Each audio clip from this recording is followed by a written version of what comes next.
দেখি hello friends, hello friends, good evening. আমি এতক্ষণ এ ফর বি ফর দেখলাম, এখন আমি ব্লগ করবো। মামার সাথে ব্লগ করবো। জান পাখি, জান পাখি রে। কি খাচ্ছ দুদু? তুমি কেন কানু কানু করছিলা মা? কেন কেন কানু কানু করছো সোনা বাচ্চা? ও সোনা বাচ্চা, ও সোনা বাচ্চা, ও সোনা বাচ্চা বাচ্চা। কি খাচ্ছ তুমি? এদিকে দেখি, এদিকে বাবা। কি খাচ্ছ? কি খাচ্ছ এগুলো? ও তো বাটিতে খায় না, বাটির থেকে নিচে ফেলায়, নিচে ফেলি, তারপরে নিচ থেকে কুড়িয়ে কুড়িয়ে খায়। বাটিতে দিলে বাটির থেকে তুমি কি করে মাম্মা? নিচে দিয়ে দাও, নিচে দিয়ে দেয়, তারপরে নিচ থেকে নিয়ে নিয়ে খাচ্ছে। এই দেখো। আবার এদিকে জুতো পরে বাইরে গেছিলো, জুতোগুলো খুললাম। নাই, এতক্ষণ রুমটা আমার গোছানো ছিল আসলে। জানু আজকে পটি করে পুরো ভাসাই দিছে, তো জানুকে একজনের কাছে দিয়ে পরে আমি রুমটা গুছালাম, তাই জন্য রুমটা গুছানো আছে।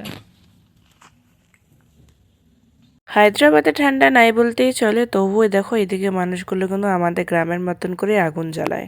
এই হালকা ঠান্ডাতে তারা জ্যাকেট, সোয়েটার, মোজা সব কিছু পরে থাকে। তাহলে ভাবো ওরা যদি আমাদের গ্রামের ঠান্ডাতে যায় তাহলে তো ওরা বাঁচতেই পারবে না। আজকে হলো জানুয়ারি মাসের 13 তারিখ, আর দেখো আমি কিন্তু কোনো রকম সোয়েটার পরিনি।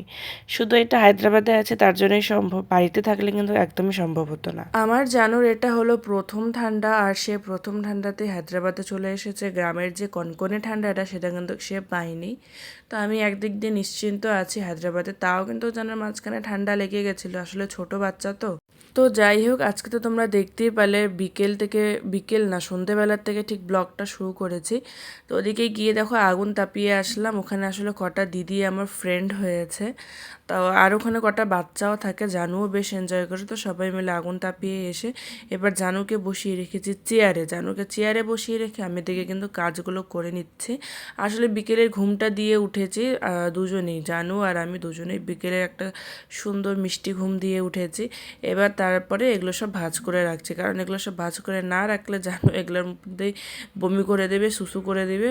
বাচ্চা মানুষ একটু পর পর বমি আর সুসু করেই। তো এগুলোর মধ্যে করে দেবে, তার জন্য এগুলো উঠিয়ে রাখলাম। তাছাড়া রুমটাও না খুব বালু বালু হয়ে গেছে আমার, জানো তো 2 মিনিটও লাগে না, কোথার থেকে যে বালু নিয়ে আসে ভগবান জানে। তো যাই হোক, তার জন্য ভাবছি যে এগুলো ভাঁজ করে তারপরে হচ্ছে ঝাড়ু দিয়ে। আর এই দেখো জানুকে চেয়ারের মধ্যে বসিয়ে রেখেছি, সে কিছুতেই আর বসে থাকবে না। আমার জানুর একটা অভ্যেস ভালো আছে যে ওকে যদি একটু উঁচাতে বসিয়ে রাখি ওনার নামতে খুব ভয় পায়, তো খুব একটা বেশি নড়াচড়া করে না। এমনি মুখ দিয়ে চিল্লা হাল্লা করে, বলে যে ওকে নামাও নামাও, তো বলতে পারে না, কান দেয়, হাত বাড়িয়ে দেয়, কিন্তু সে নিজের থেকে নামার ট্রাই করে না। আজ রাতে সেরকম আর রান্নাবান্না নেই, রান্নাবান্না আমি দুপুরেই করে রেখেছিলাম। ভিকে বললাম, তো বললো যে রান্না করতে হবে না, যেগুলো দুপুরে আছে সেগুলোই হয়ে যাবে। আর পাশের রুমের থেকে আমাকে একটা খুব সুন্দর জিনিস দিয়েছে খেতে, মানে অ্যাকচুয়ালি ওটা ভাতই, কিন্তু ওরা কীভাবে যেন ভাতটাকে বানায়, খুব ভালো হয়েছিল খেতে। তো ওটা পুরো এক বাটি ভর্তি করে দিয়েছে, সাদা বাটিগুলো দেখা যাচ্ছে না, সাদা বাটিগুলো ভর্তি করে। ভি এক ফোঁটাও খাইনি, ওর নাকি একদমই ভালো লাগে না, কারণ ওটা একটু টক টক ছিল। আর আমার কিন্তু খুবই ভালো লেগেছে, তাই আমি সকাল থেকে অল্প অল্প করে পুরো বাটিটাই খেয়ে নিয়েছি। তো আমার আর সেরকম খিদেও নেই। আর আমার জানু তো না খেয়ে মানে খায়ে না, মাঝখানে খাওয়া ধরেছিল, এখন সে একদমই খায় না, খালি দুধের উপরে নির্ভর, কিচ্ছু খাবে না, সুজি খাবে না, ভাত খাবে না, কিচ্ছু খাবে না, মানে খালি দুধের উপরেই নির্ভর। আর ফল টল তো সে আগের থেকেই খায় না, ফল বা সবজি সিদ্ধ, খিচুড়ি এগুলো সে আগের থেকেই খায় না। মাঝখানে একটু ভাতটা খেত, এখন ভাতটা একদমই খায় না, শুধু দুধের উপরেই নির্ভর।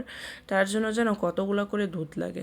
আর যখন আগে মাঝখানে ভাতটা খাওয়া শুরু করছিল তখন কিন্তু দুধটা কম লাগতো। এটাই একটা টেনশন যে ছেলেটা বড় হচ্ছে কিন্তু কিছুতেই মানে কোনো কিছুই খেতে যাচ্ছে না, এটাই হলো একটা টেনশন। ডাক্তার বলেছে যে ওকে অল্প অল্প করে ঘি দিতে, কিন্তু সে তো খাইই না, ঘি আর কিসের মধ্যে দিয়ে খাওয়াবো।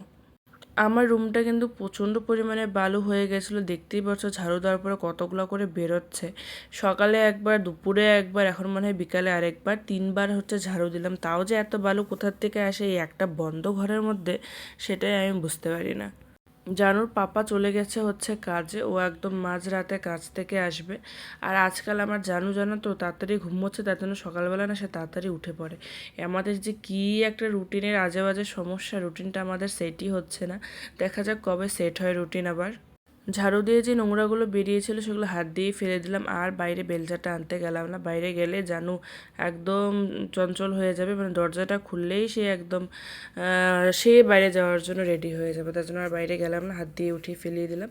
এবার বিছানাটা সেট করব, বিছানাটা সেট করে জানুকে দুধ খাইয়ে ঘুম পাড়িয়ে দেবো। আর জানো তো চেয়ার থেকে নামার জন্য পুরো একদম ব্যস্ত হয়ে গেছে, তো তাড়াতাড়ি করে ওকে নামাতেও হবে।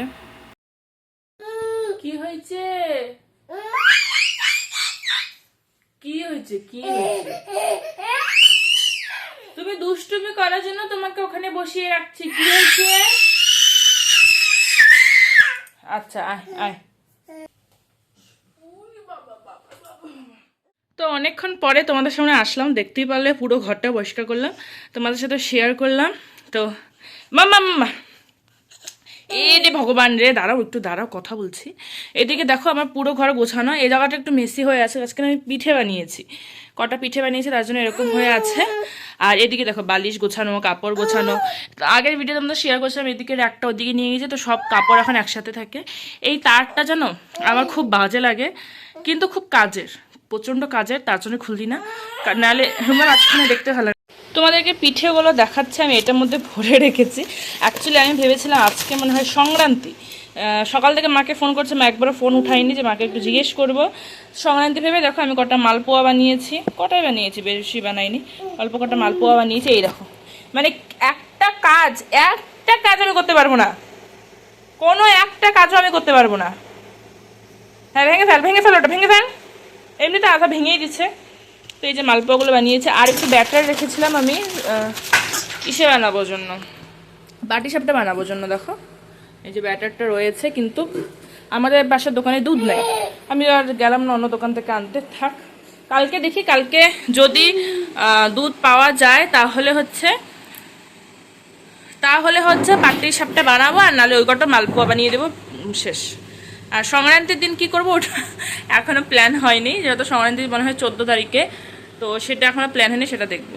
তো এই হলো বর্তমানের আপডেট। আর এই দেখো তুরুতুরু, এই দেখো তুরুতুরু কিন্তু পুরো রুমটা হাঁটে, মাত্র ঝাড় দিলাম, তারপরে দেখো আরও এগুলো বেরোবে, তারপরে এগুলোও বেরোবে, সব বেরিয়ে যাবে। ওই দেখো তুরুতুরু হাঁটছে, জানো এত সুন্দর করে হাঁটে, দৌড়ায়, কিন্তু ওর হাঁটাটা আমি ক্যাপচারই করতে পারি না। এই দেখো সুন্দর করে হাঁটছে, এই তো বাবা, বাবা। তো এই দেখো এরকম দেখতে কতগুলো লঙ্কা দেখতে পাচ্ছ, আমি জীবনের সবজিতে এতগুলো লঙ্কা দিই না। কি হয়েছে এটা কি বল, তোমরাই বলে, এত অত্যাচার কি সহ্য করা যায়? হ্যাঁ তোমরাই বলো, ও কিন্তু খাবে না, ও একটা দানাও খাবে না, কিন্তু কিরকম একটা ভান করছে যেন কত খাবে। তো যেটা বলছিলাম, আমার জেনারেলি এদিকে খাবার একদমই ভালো লাগে না, তার কারণ হচ্ছে এটা প্রচণ্ড পরিমাণে টক দেয়। আমরা চাটনিতে যতটা টক দেই না, তেলেগুড়া তেলেগুড়া তাদের ডাল, তারা যে ডালটা খায়, ডাল এভরিডে ডাল, এই দেখো এভরিডে ডালটা আমাদের তার থেকে বেশি টক দেয়, তো আমার তার জন্য এদিকে খাওয়ার একদমই পছন্দ হয় না। কিন্তু এই যে এটা যে বানিয়েছে, এটা এত স্বাদ হয়েছে, খুব ভালো হয়েছে খেতে। কিভাবে বানিয়েছে আমি একদমই জানি না, খালি সকালবেলা দেখছিলাম আঙ্কেলটা যেন কি একটা মিক্স করছিল, একদমই জানি না কিরকম। হনুমান আছে, হনুমান, কিন্তু খুব দারুণ হয়েছে খেতে, একটু টকটা বেশি আছে, দাদা জানো পাপা খায়নি, এতটা ভরে দিয়েছে, দেখো না এত পুরো একটা বক্স ভরে দিচ্ছে। আমি খেয়ে যাচ্ছি সকাল থেকে অল্প অল্প করে, আমি খেয়ে যাচ্ছি, আমার ভীষণ ভালো লাগছে খেতে। জানো সকালে অল্প একটু টেস্ট করেছে, এখন তো দেখলেই খাচ্ছে না, তো আমি এখন একটু খাই এটা নাকি। আর তুমি কি করবে? তুমি তুমি তুমি তুমি খালি দুষ্টু করে, ভীষণ দুষ্টু করে, ভীষণ দুষ্টু করে।